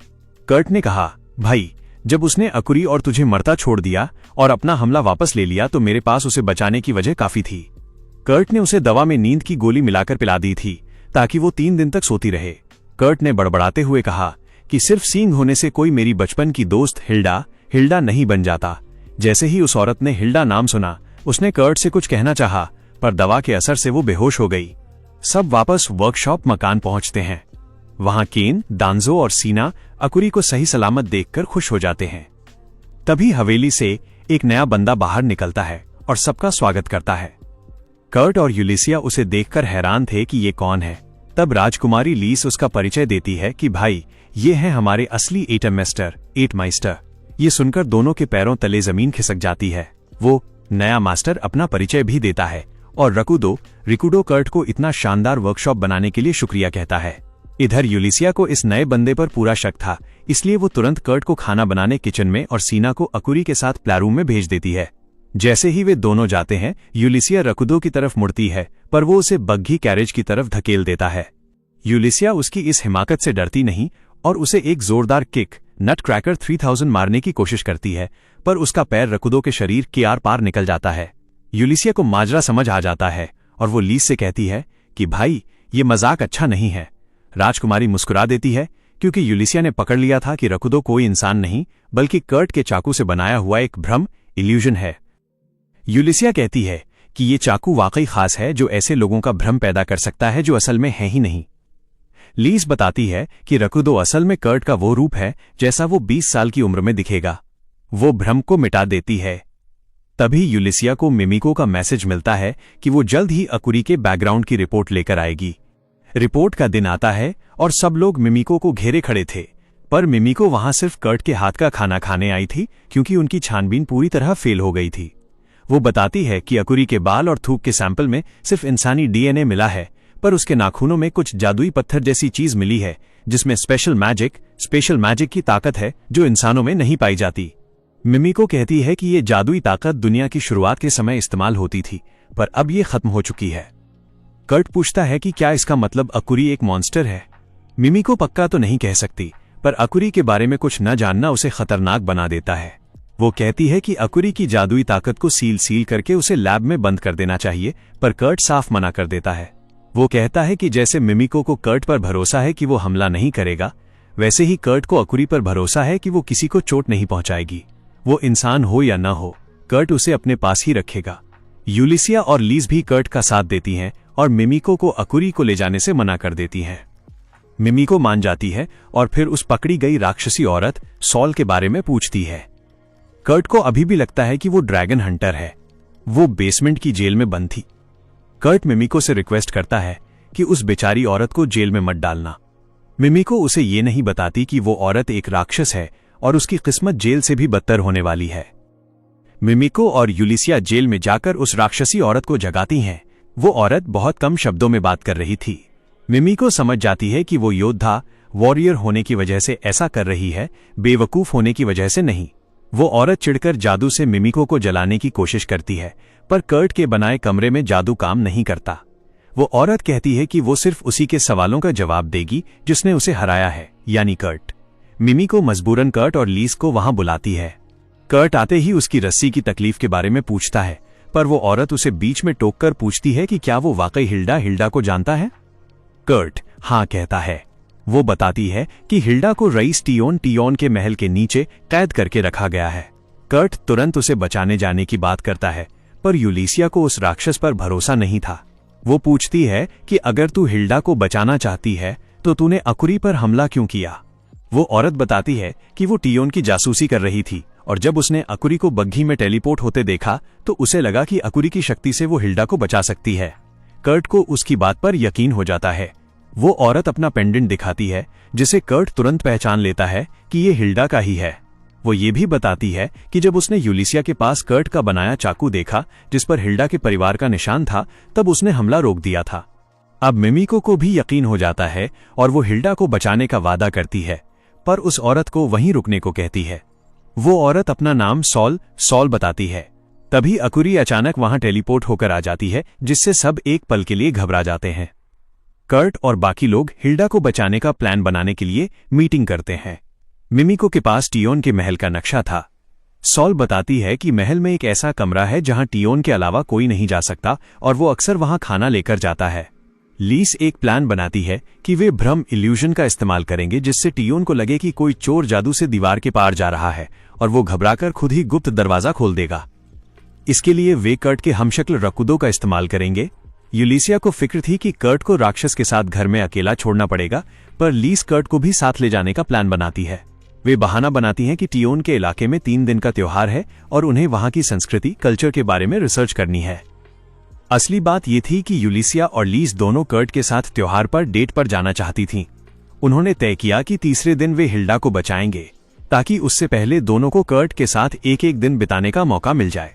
रास्ते में कर्ट रकुदो, जो लीस का बनाया भ्रम था, से बात करता है। रकुदो कर्ट से अपनी असली पहचान, राजघराने वाली बात छिपाने को कहता है। महल पहुंचकर पहले दिन लीस की बारी थी। यूलिसिया जासूसी करने चली जाती है और कर्ट, लीस और अकुरी त्योहार के मजे लेने निकलते हैं। कर्ट बताता है कि पुरानी टीम के साथ उसने कभी त्योहार नहीं मनाए क्योंकि उसे हमेशा सामान की रखवाली करनी पड़ती थी। लीस को बुरा लगता है, पर कर्ट कहता है कि वो अकुरी को वो सब खुशियां देना चाहता है जो उसे कभी नहीं मिली। लीस कर्ट का हाथ थाम लेती है और तय करती है कि वो आज उसे अपने दिल की बात बता देगी। तीनों फेस्टिवल में अपना समय बिताते हैं और जब शाम होती है तो लाइज उन्हें एक गार्डन की तरफ ले जाती है ताकि औरी दूसरे बच्चों के साथ खेल सके और उसे कर्ट के साथ कुछ सुकून के पल मिल सके। उसे लगता है कि कर्ट आज बहुत अच्छे मूड में होगा क्योंकि उसने आज फेस्टिवल में काफी एंजॉय किया है और जब वो उसे प्रपोज करेगी तो वो और भी खुश हो जाएगा। लेकिन जब वो उसके पास जाती है तो उसे कर्ट के चेहरे पर एक सीरियस एक्सप्रेशन दिखता है। लिज सोचती है कि आखिर क्या बात है, पर तभी उसे एहसास होता है कि वे टांस कासल के सामने खड़े हैं और कर्ट टकटकी लगाकर उसे ही देख रहा है।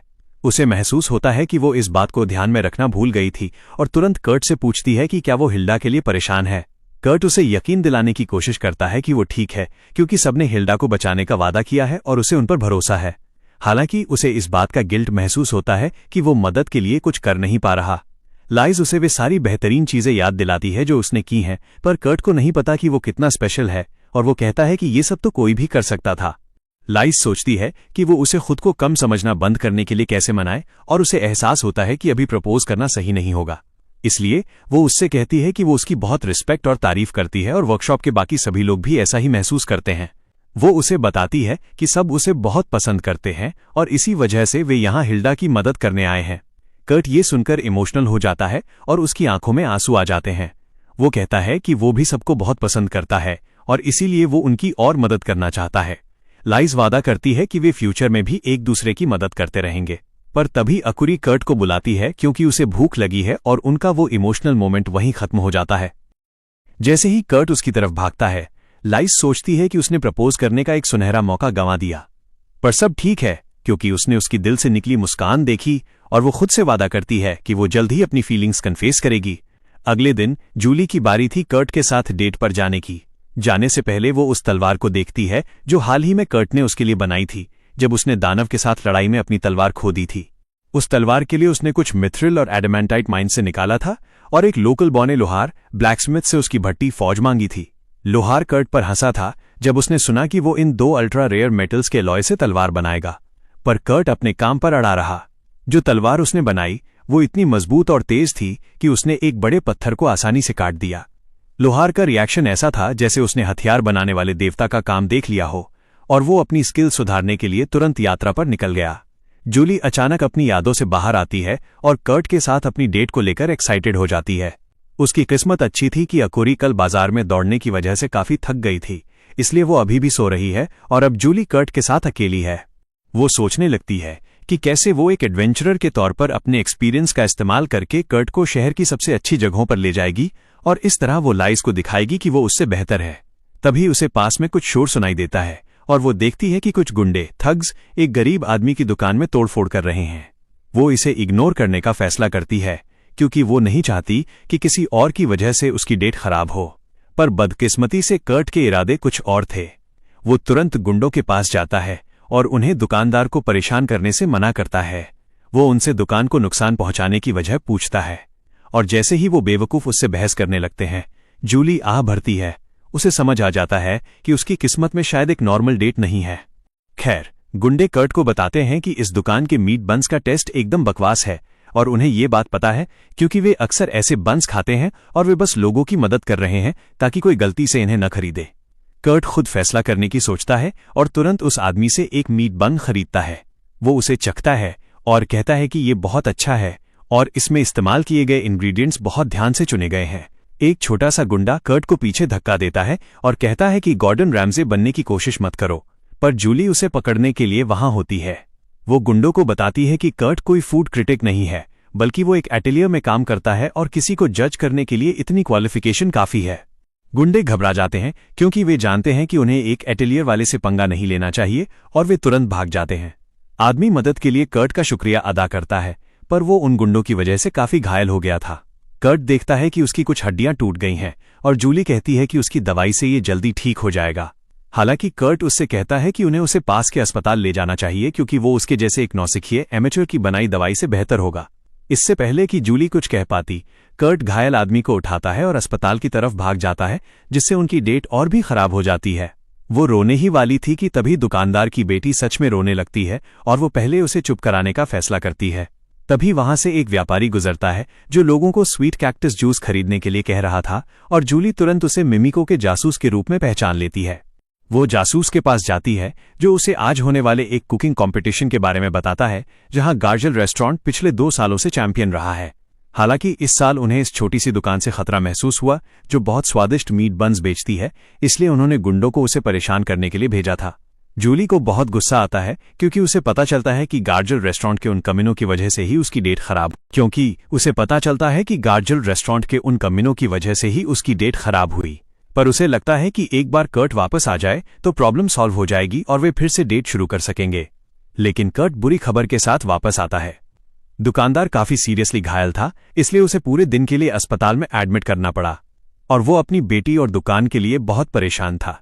जूली जानती थी कि अब क्या होने वाला है और जल्द ही कर्ट उससे पूछता है कि क्या वो आज के लिए दुकान में मदद कर सकता है। उसने मालिक से वादा किया है कि वो दुकान का ख्याल रखेगा और जूली उसे मना नहीं कर पाती। वो गार्जल रेस्टोरेंट से बदला लेने का फैसला करती है और कर्ट से कहती है कि वो कुकिंग कंपटीशन जीतने के लिए उसे स्वादिष्ट मीट बन्स बनाने में मदद करेगी। हालांकि लूना नाम की लड़की उन्हें बताती है कि वे अब ऐसा नहीं कर सकते क्योंकि गुंडों ने सारा मसाला फिलिंग फेंक दिया है और अब उनके पास बनाने के लिए कुछ नहीं बचा। जूली कहती है कि वे किसी तरह मैनेज कर लेंगे और कर्ट से पूछती है कि क्या वो दूसरे अवेलेबल इंग्रेडिएंट्स के साथ स्वादिष्ट मीट बन्स बना सकता है। वो हाँ कहता है और जूली उसे कहती है कि वो लूना को सिखाए कि उन्हें कैसे बनाना है क्योंकि कंपटीशन उसे ही जीतना चाहिए ताकि उसके पिता को गर्व हो सके। लूना तैयार हो जाती है और जूली कर्ट से पूछती है कि उसे क्या इंग्रेडिएंट्स खरीदने चाहिए। वो उसे मार्केट से जितने हो सके उतने स्वीट कैक्टी खरीदने के लिए कहता है और साथ ही वो रेड बीन्स लाने को कहता है जो उसने कल एक गेम में जीते थे। इस बीच वो स्टॉल के ठीक सामने खुदाई करने का प्लान बनाता है। जूली उससे पूछती है कि क्या वो सच में मेन स्ट्रीट पर खुदाई करना चाहता है। कर्ट उसे बताता है कि इसमें कोई प्रॉब्लम नहीं होगी क्योंकि वो जल्दी खुदाई करेगा और फिर गड्ढे को भर भी देगा, पर जूली उसे कम से कम इसके लिए परमिट लेने को कहती है। इसके तुरंत बाद जज कंपटीशन में हिस्सा लेने वाली सभी दुकानों पर जाने लगते हैं और वे गार्जल रेस्टोरेंट के डोनट्स की बहुत तारीफ करते हैं। उन्हें पूरा भरोसा है कि वही जीतने वाला है क्योंकि कोई उसके आसपास भी नहीं है। पर इससे भी बड़ी बात यह थी कि रेस्टोरेंट के उस मोटे मालिक ने एक जज को खरीद लिया था, तो चाहे कुछ भी हो वो अपनी जीत पक्की करना चाहता था। तभी कुछ लोग कुछ खास मीट बन्स की तारीफ करने लगते हैं और सड़क पर दूसरे लोगों को भी इसे ट्राई करने की सलाह देते हैं। जैसे ही वो मोटा मालिक ये देखता है वो पैनिक हो जाता है क्योंकि उसे यकीन था कि गुंडों ने मीट बन की दुकान बंद करवा दी होगी। वो तुरंत उस स्टॉल की तरफ भागता है और वहां एक लंबी लाइन देखकर दंग रह जाता है। न केवल वे बंस बहुत तेजी से बिक रहे थे, बल्कि उनकी दुकान के बगल में एक हॉट स्प्रिंग भी था और उस मोटे को समझ नहीं आ रहा था कि आखिर चल क्या रहा है। तभी जज भी वहां पहुंचते हैं और मोटा मालिक उन्हें ये बंस न खाने के लिए कहता है, ये कहकर कि इसमें कुछ काला चिपचिपा पदार्थ, ब्लैक गूई स्टफ भरा है जो सेहत के लिए अच्छा नहीं हो सकता। लूना भी उसी समय वहां पहुंचती है और जजों से रिक्वेस्ट करती है कि फैसला लेने से पहले कम से कम एक बार इन बंस को ट्राई करें। वो बिका हुआ जज एक बन उठाता है और उसे तोड़ता है ताकि अंदर की काली फिलिंग देख सके। लूना उसे बताती है कि ये उबले हुए रेड बीन्स और स्वीट कैक्टस जैम से बना है, बिल्कुल वैसा ही जैसा कर्ट ने उसे सिखाया था। जज इस नई रेसिपी से पहले ही इम्प्रेस थे और जब वे बंस को चखते हैं तो वे खुशी से झूम उठते हैं। मोटे मालिक को बहुत गुस्सा आता है, पर जैसे ही वो खुद उन बंस को चखता है वो उनके स्वाद में खो जाता है, जैसे फूड वॉर्स में होता है। तभी जूली भी लूना को बैकअप देने वहां पहुंचती है।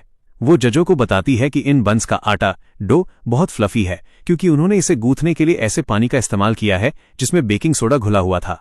मोटा मालिक पूछता है कि उन्हें ये सब कहां से मिला, तो जूली कहती है कि उन्हें ये उनके सामने मौजूद हॉट स्प्रिंग से मिला। वो हैरान होकर पूछता है कि यहाँ अचानक हॉट स्प्रिंग कहां से आ गया, और जूली गर्व से उसे बताती है कि कर्ट ने इसे अभी खोदा है। उसे इस पर यकीन नहीं होता, पर जैसे ही जूली बताती है कि कर्ट एक एटेलियर में काम करता है वो तुरंत चुप हो जाता है। वो अचानक अपनी स्ट्रैटेजी बदलता है और कहता है कि उन्होंने बिना परमिट के हॉट स्प्रिंग खोदा होगा और इसके लिए उन्हें सजा मिलेगी। लेकिन जूली उसे वो परमिट दिखाती है जो लाइज ने सीधे टॉम से दिलवाने में उनकी मदद की थी। मोटा अब पूरी तरह से स्पीचलेस था और फिर जूली बताती है कि कर्ट ने जो हॉट स्प्रिंग खोदा है वो अब एक रिलैक्सिंग फुट बाथ की तरह काम करेगा और इसे शहर के प्रशासन की देखरेख में एक नए टूरिस्ट अट्रैक्शन के रूप में रखा जाएगा। मोटा मालिक अपना आपा खो देता है। ये सब सुनकर फैटी बौखला जाता है और उस जज को एक तरफ ले जाता है जिसे उसने रिश्वत दी थी।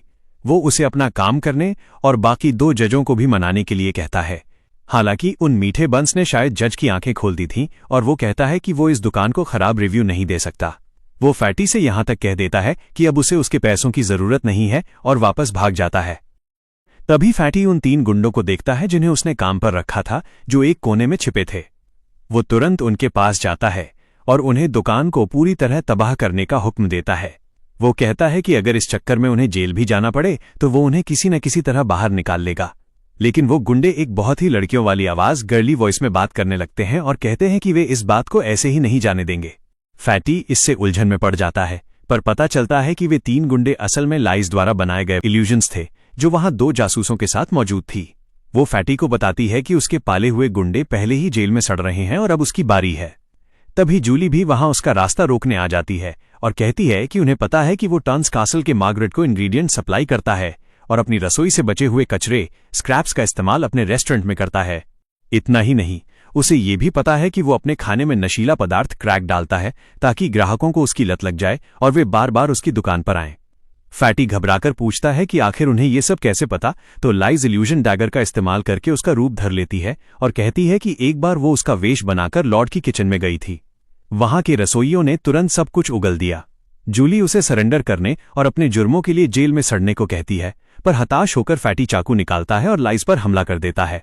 खुशकिस्मती से जासूस उसे तुरंत जमीन पर दबोच लेते हैं और जूली उसे बताती है कि एक रॉयल राजकुमारी पर हमला करने के लिए उसे उम्र कैद, लाइफ सेंटेंस होगी।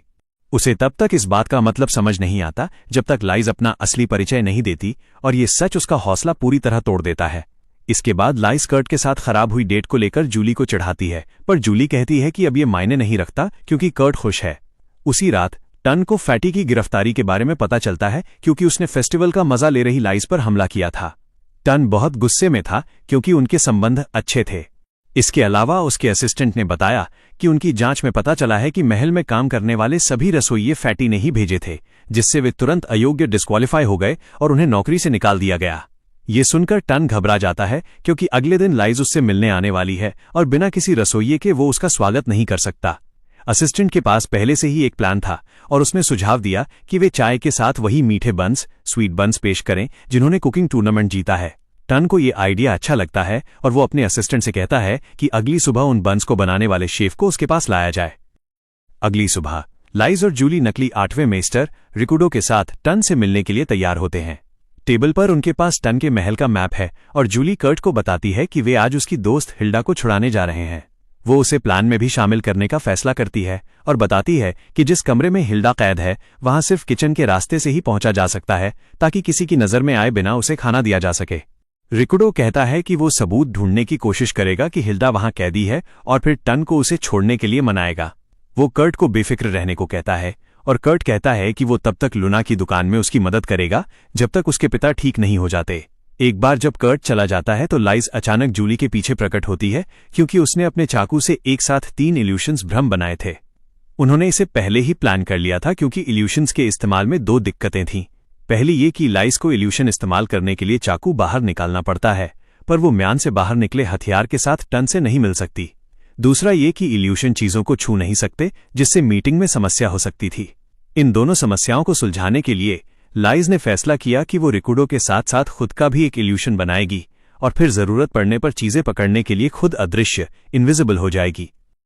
इसके साथ ही वे दोनों टन से मिलने निकल पड़ते हैं और लाइज गायब होने से पहले 2 इल्यूशंस बनाती है।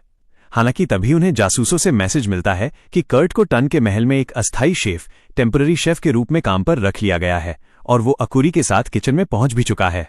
जूली और लाइज ये सुनकर दंग रह जाते हैं और उन्हें समझ नहीं आता कि इस स्थिति पर हंसें या रोएं। कुछ मिनट पहले कर्ट स्टॉल पर बंस बना रहा था जब उसने बाहर लड़की लूना को चिल्लाते हुए सुना।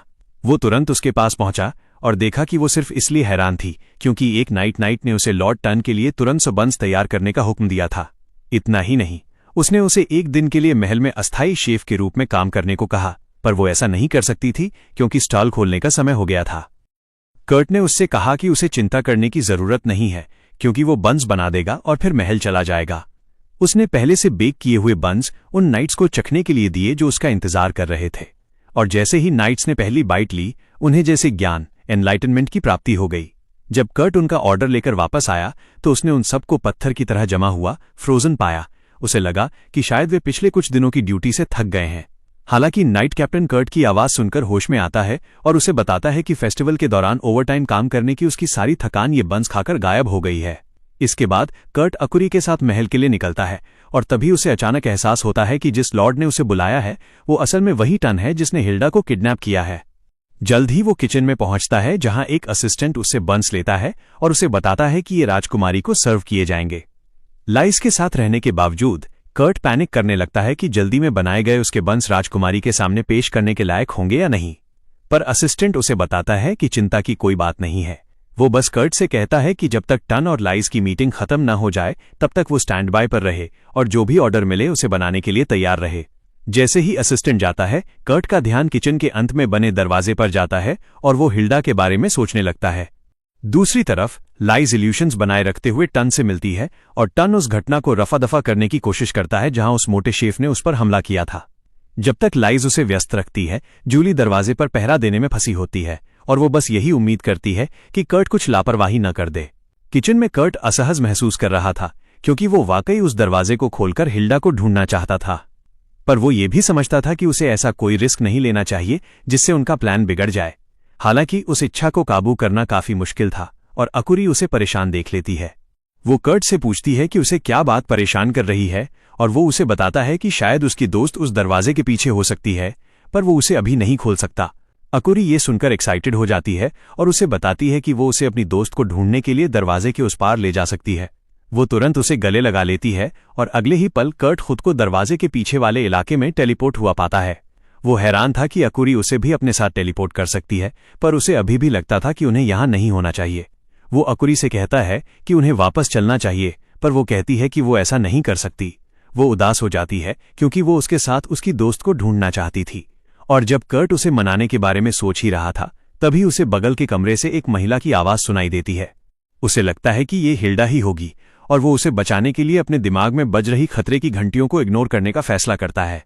वो एक पिन निकालता है और उससे दरवाजा खोलता है, पर उसके आश्चर्य का ठिकाना नहीं रहता जब उसे कमरे के अंदर सिर्फ एक बूढ़ी औरत दिखाई देती है।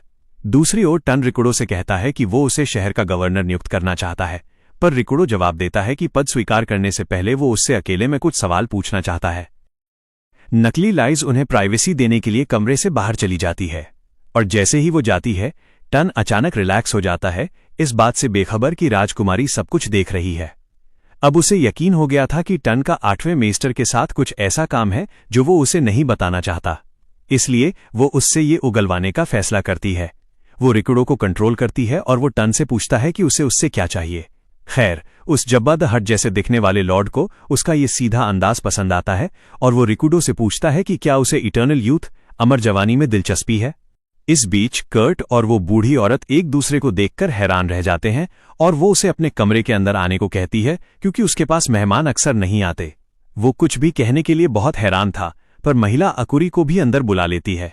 अकुरी उसे अस्वस्थ अनवेल देखकर पूछती है कि क्या वो ठीक है। महिला उसे बताती है कि वो पिछले कुछ समय से ज्यादा कुछ नहीं खा पा रही है और अकुरी उसे कर्ट का बनाया हुआ एक मीठा बन थमा देती है। महिला बिना किसी हिचकिचाहट के उसे खा लेती है और वो हैरान रह जाती है क्योंकि बाकी खानों के विपरीत उसे इसका स्वाद आ रहा था। अचानक कर्ट को एहसास होता है कि वो महिला बूढ़ी नहीं है बल्कि सिर्फ बूढ़ी दिखती है और वो उससे पूछता है कि ये कैसे मुमकिन है। महिला ये जानकर दंग रह जाती है कि वो सिर्फ उसे देखकर ये बता सकता है। वो उसकी बाकी काबिलियतों पर भी हैरान होने लगती है और पूछती है कि क्या वो कोई मशहूर जादूगर मैजिशियन है, पर वो जवाब देता है कि वो तो बस लोकल एटेलियर का एक छोटा सा काम करने वाला लड़का है। खैर, महिला को लगता है कि वो वाकई स्पेशल है और वो कर्ट को बताती है कि शायद वो ही इकलौता शख्स है जो हिल्डा को बचा सकता है, जो ठीक उसके कमरे के नीचे कैद है। हिल्डा उसके कमरे के नीचे है।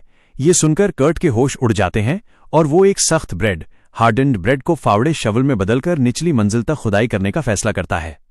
महिला उसे रोकती है और उसे एक गुप्त रास्ते, सीक्रेट पैसेजवे पर चलने को कहती है जो उन्हें हिल्डा तक ले जाएगा।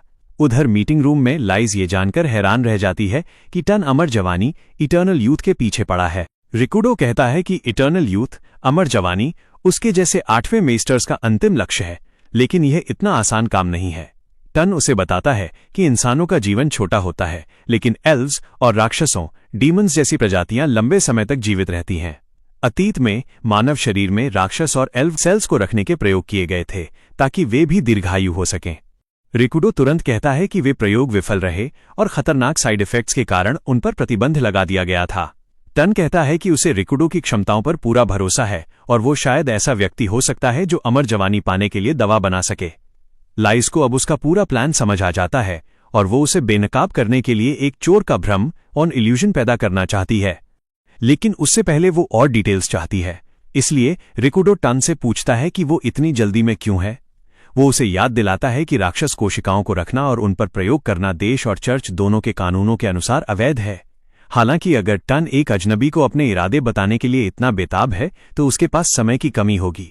वो कहता है कि टन को देखकर ऐसा नहीं लगता कि उसे लंबे समय तक जीवित रहकर जीवन में कुछ और चाहिए, इसलिए जरूर कोई और होगा जिस पर वो इस दवा का इस्तेमाल करना चाहता है। टन इस सवाल का जवाब देने से मना कर देता है और कहता है कि उसे बस दवा चाहिए। लाइस तय करती है कि अब उससे और पूछताछ करने का कोई मतलब नहीं है, इसलिए वो प्लान का दूसरा हिस्सा शुरू करती है और बाहर अपने क्लोन से जोर जोर से चिल्लाती है। इसके तुरंत बाद जूली दरवाजा खोलती है और क्लोन को अंदर आने देती है। वो टन को बताती है कि कुछ चोर हवेली में घुस आए हैं और उसने उनसे लड़ने की कोशिश की, लेकिन वे किचन की तरफ भाग गए।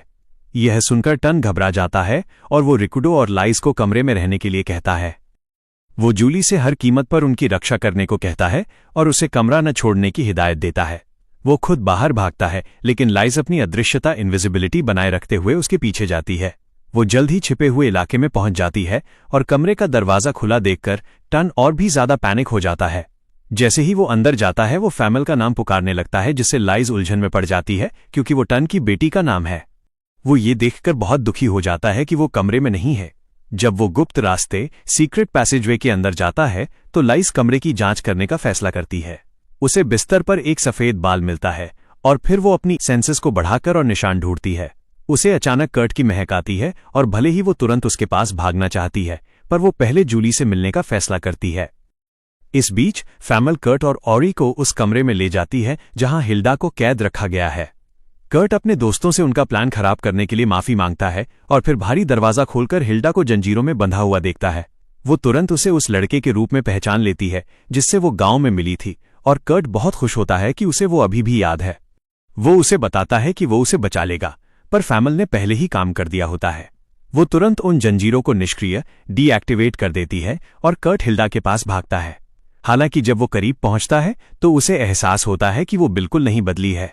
भले ही उन्हें मिले 10 साल हो गए हों, वो किसी ऐसे तरीके को ढूंढने की कोशिश करता है जिससे वो अलग दिखे, पर उसे कुछ नहीं मिलता।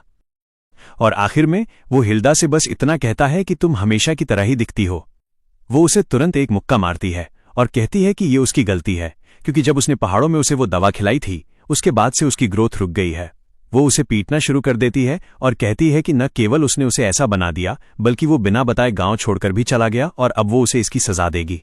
कर्ट माफी मांगता रहता है, पर तभी अकुरी उसके बचाव में आती है और हिल्डा से कहती है कि वो उसके पिता के साथ बदतमीजी न करे। ये सुनकर हिल्डा और भी गुस्सा हो जाती है, क्योंकि उसे हमेशा के लिए छोटा बनाने के बाद उसने एक बेटी भी पैदा कर ली। कर्ट समझाता है कि अकुरी एक अंडे से पैदा हुई थी, इसलिए उसने कोई बेबी मेकिंग वाली चीज नहीं की और हिल्डा को इस पर यकीन करना मुश्किल नहीं लगता। फिर वो कर्ट को बताती है कि उसे भूख लगी है। उसके पास सिर्फ कुछ सख्त ब्रेड, हार्ड ब्रेड थी। हालांकि हिल्डा कहती है कि ये काफी होगा, पर वो उसे काट भी नहीं पाती। फैमिल फिर हिल्डा से पूछती है कि क्या उसकी अमर जवानी उस दवा की वजह से है जो कर्ट ने बनाई थी, और वो हाँ कहती है। वो कर्ट से पूछती है कि क्या वो फिर से वो दवा बना सकता है, और वो जवाब देता है कि उस एक बार के बाद उसने दोबारा कभी रेनबो फ्लावर नहीं देखा और उसके बिना वो दवा नहीं बन सकती। हिल्डा फैमिल से माफी मांगती है कि वो उसकी और मदद नहीं कर सकी, पर वो कहती है कि उसे कोई फर्क नहीं पड़ता। कर्ट फैमिल का नाम सुनकर चौंक जाता है और उससे पूछता है कि क्या वो वाकई टन की बेटी है। वो हाँ कहती है और कर्ट का दिमाग ये समझने में चकरा जाता है कि आखिर चल क्या रहा है। इससे पहले कि वो किसी नतीजे पर पहुंचता, टन कमरे में आ जाता है और अपनी बेटी को सुरक्षित देखकर राहत की सांस लेता है। उसे लगता है कि कर्ट चोर है।